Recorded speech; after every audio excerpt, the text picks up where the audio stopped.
Hi there, I'm Ellie, and I've got a story that'll make you laugh, cry, maybe even question your own sanity. But hey, don't we all need that from time to time? So like and subscribe and strap in, because this roller coaster is about to take off. You see, I was born with a slight anger problem, the kind that made me want to karate chop a stuffed animal when I was just 5. Yep, I had anger issues. On a sunny day at the park, 5-year-old me just wanted to have fun on the swings and slides, but things took a different turn. I'm gonna slide like a penguin. Move it. I'm going first. Hey, no cutting. That's not nice. Do I look like I care? The bully pushed past me, smirking. Feeling furious, I climbed the ladder fast with my juice box in hand. You'll be sorry, mister. I squeezed the box hard, squirting juice straight into the bully's eyes. Then I slapped him and pushed him down the slide, and his nose started bleeding. He started crying like a baby, and his dad came running over. What is wrong with you? Behaving like a monster? You should be ashamed of yourself. I picked up a pebble and threw it at him, but it missed him by an inch.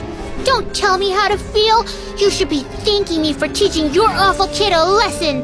I threw another pebble at him and then ran away. Mom and Dad yelled at me all the way back home. I cried and said sorry. Then I jumped onto my parents and smothered them with kisses till they forgave me. Yeah, I think I'm a kind person in general. I mean, as long as I'm not angry. Fast forward to 1st grade, and there I was, little Ellie, eager to make friends at school. One day during recess, I spotted a group of girls playing hopscotch, and I approached them. Hey you, I think we should be friends. No thanks. I already have friends. Well, that didn't go as planned, but I wasn't giving up so easily. Oh yeah? Well, you haven't met a friend like me. I started shouting and spinning with my arms spread out like a wild little windmill. I even threw my sandwich on the ground. I'm fun. I'm cool. And I'll bring snacks to share. So why wouldn't you want to be my friend? Say yes, or you'll regret it.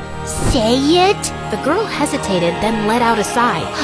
Okay, fine. I'll be your friend. Please, just stop yelling at me.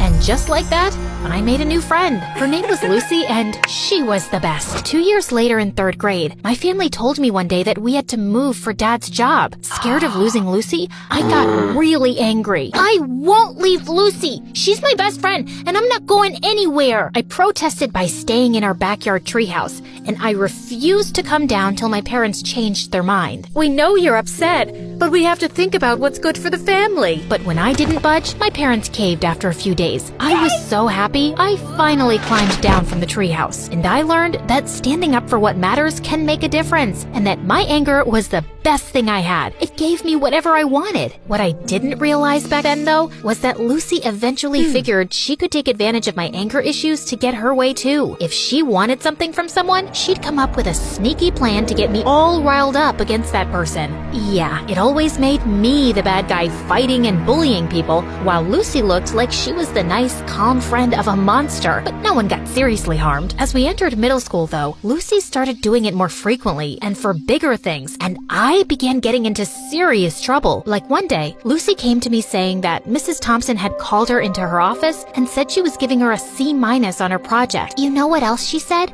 She told me that I should get myself a better friend because you're distracting me with all your fights and affecting my grades while you get good grades yourself. She even said that you hang out with me just so you can feel better than me. Can you imagine? What? That's not true. Of course I know that. Listen, in today's lesson, I'm gonna confront her about this psychological manipulation. And if she sneezes a lot, it means she's nervous that I've told you everything she said. You know all the teachers fear you, but Mrs. Thompson is always sneezing because of her allergies. Yes, but sneezing a lot means she's nervous and she's hiding something. She told us that once, but I guess you forgot. Lucky you have me to remind you. When it was Mrs. Thompson's class, Lucy gifted her a red nose, and seconds later, when she confronted her about the manipulation, Mrs. Thompson started sneezing like crazy, and I felt furious. How could you? I thought you were a nice teacher, but you're just like the rest. And with that, I pushed her hard. She fell down and screamed in pain. While everyone's attention was focused on me, Lucy sneaked into Mrs. Thompson's laptop and changed her own grade on the project. Mrs. Thompson broke her arm, and I got suspended for 3 weeks. My parents were furious with me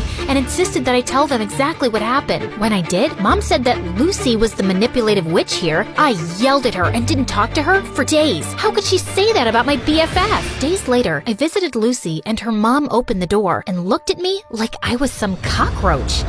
You again. What do you want? I heard what happened with Mrs. Thompson. Why can't you be a normal human being? Poor Lucy, she almost failed her project because of you.